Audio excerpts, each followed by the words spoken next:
Gloire à Dieu. Alléluia. Je vous crois encore déjà disposé pour l'écoute du PMV.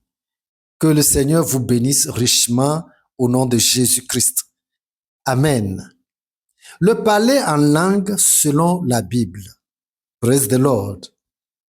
Le parler en langue est un phénomène étrange, une particularité du Saint-Esprit. Il n'y a pas nulle part dans le monde une école appropriée pour cela. Il n'y en a pas. C'est donc un phénomène exceptionnel, un phénomène divin et non terrestre. Et comment ce phénomène est-il entré dans le monde chrétien? Nous allons en Actes au chapitre 1 et nous lisons le verset 8.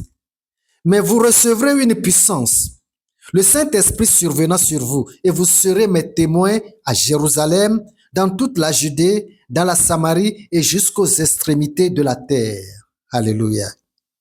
Nous avons ici devant nous une promesse affirmative, puisqu'elle vient du Seigneur Jésus-Christ. Vous recevrez une puissance du nom, n'est-ce pas, du Saint-Esprit, qui nous surviendra du haut des cieux. Une puissance révélée comme la troisième personne de la divinité ou de la Trinité. C'est le nom le plus courant. Il viendra de la part de Jésus-Christ. Alléluia. Jean chapitre 16 et le verset 7. Jean chapitre 16, verset quelième, je viens de dire, septième. Verset 7. Cependant, je vous dis la vérité. Il vous est avantageux que je m'en aille, car si je ne m'en vais pas, le consolateur ne viendra pas vers vous. Mais si je m'en vais, je vous l'enverrai. Gloire à Dieu. La phrase clé ici est « je vous l'enverrai ». Donc le Saint-Esprit, encore du nom de consolateur, sera envoyé par Jésus-Christ. Il viendra pour relayer Jésus-Christ et d'une manière aussi particulière. Premièrement, il a non seulement notre langage ordinaire qui est terrestre, mais aussi un langage particulier, un langage, n'est-ce pas, propre au trône de Dieu. C'est le Seigneur Jésus qui expliquait la chose comme ça. Marc chapitre 16 et le verset 17. Marc chapitre 16. Êtes-vous déjà à la page? Alors je lis le verset 7. Voici les miracles qui accompagneront ceux qui auront cru. En mon nom, ils chasseront les démons. Ils parleront de nouvelles langues. Praise the Lord. Ils parleront de nouvelles langues. Voilà ce que nous, chrétiens, n'est-ce pas, nous appelons le parler en langue. C'est un signe. C'est un prodige. Cela se manifeste par, n'est-ce pas, la descente de la pluie du Saint-Esprit pour l'arrosage en plénitude du chrétien. Alors là, ils pourront parler toutes sortes de langues se trouvant ici-bas dans le monde. Et aussi directement les langues que peuvent parler les habitants du ciel. Actes chapitre 2.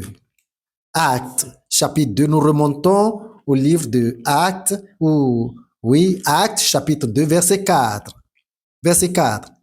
Et ils furent tous remplis du Saint-Esprit et se mirent à parler d'autres langues selon que l'Esprit leur donnait de s'exprimer. Verset 6. Au bruit qui eut lieu, la multitude accourut et elle fut confondue parce que chacun les attendait parler dans sa propre langue. Ils étaient tous dans l'étonnement et la surprise. Et ils se disaient les uns aux autres, voici ces gens qui parlent, ne sont-ils pas tous galiléens? Et comment les entendons-nous dans notre propre langue à chacun, dans notre langue maternelle? Pathès, Mède, Élamite, ceux qui habitent la Mésopotamie, la Judée, la Cappadoce, le Pont, l'Asie, la Phrygie, la Pamphylie, l'Égypte, le territoire de la Libye voisine de Cyrène, et ceux qui sont venus de Rome, juifs et prosélytes, crétois et arabes, comment les attendons-nous parler dans nos langues des merveilles de Dieu? Alléluia. Voyez-vous toutes ces langues, l'Europe, l'Asie, l'Afrique, que parlaient des Galiléens, c'est vraiment un prodige et un mystère, n'est-ce pas, un signe. C'est incompréhensible. Des gens qui parlaient des merveilles de Dieu dans des langues qu'ils ne comprennent pas eux-mêmes. C'est une expérience vivante, personnelle. Ils pourront parler toutes les langues des hommes et aussi parler même toutes les langues qui se parlent au ciel. C'est un signe, c'est un mystère. 1 Corinthiens chapitre 13, verset 1, juste la petite première phrase. 1 Corinthiens chapitre 13, et nous n'irons pas loin, nous lisons seulement le verset 1 et la première phrase. Vous y êtes? Chapitre 13, verset 1. Quand je parlerai les langues des hommes et des anges, on s'arrête ici. Alléluia. Donc, toutes sortes de langues, depuis le ciel jusqu'à la terre ici-bas. Le Saint-Esprit, tout comme Jésus-Christ et tout comme l'Éternel Dieu le Père, parlent et comprennent tout. Cela pour montrer que le parler en langue est un signe pour ceux qui croient en Jésus-Christ. C'est le moteur d'édification du chrétien. C'est le moyen qui le rapproche et le maintient beaucoup plus près de Dieu.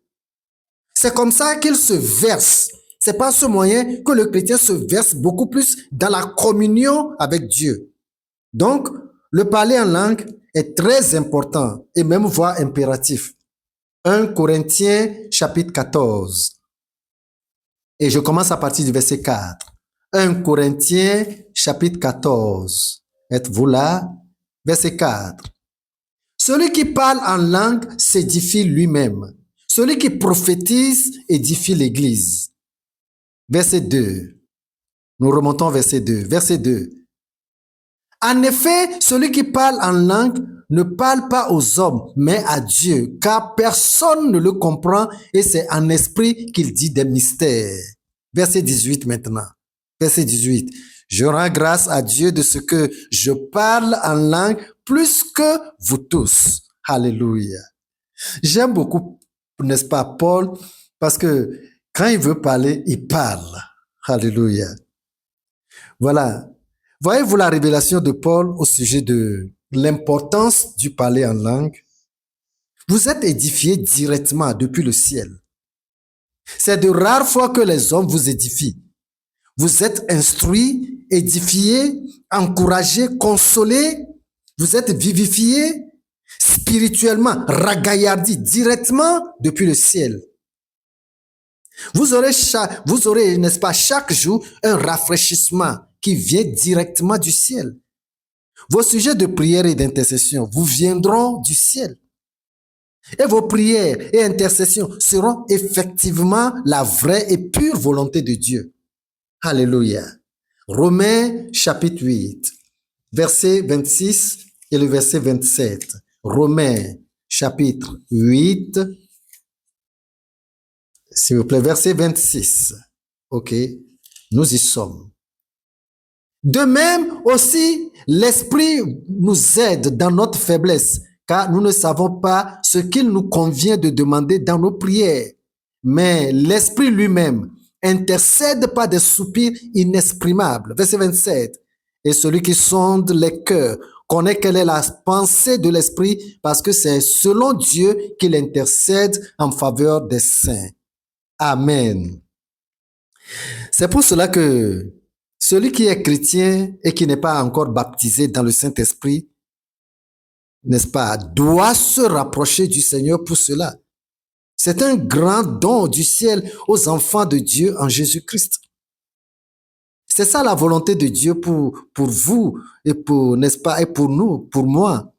Si vous êtes chrétien, que vous parlez, c'est sa volonté que, en tant que chrétien, vous parliez beaucoup plus en langue, en longueur de journée, quel que soit ce à quoi vous êtes occupé.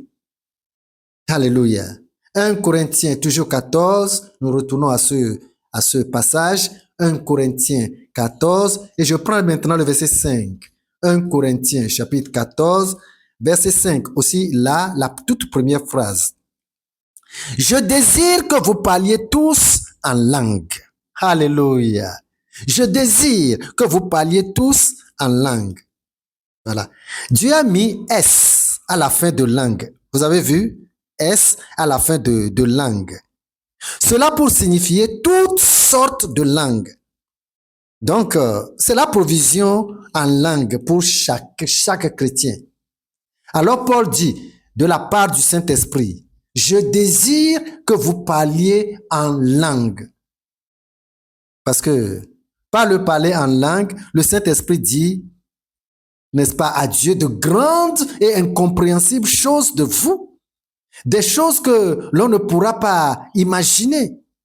Des intercessions pour des gens de lointain que vous ne connaissez pas et qui rentreront dans le paradis pour votre compte. Des besoins pressants aussi que vous ne pouvez pas imaginer, vous concernant vous-même.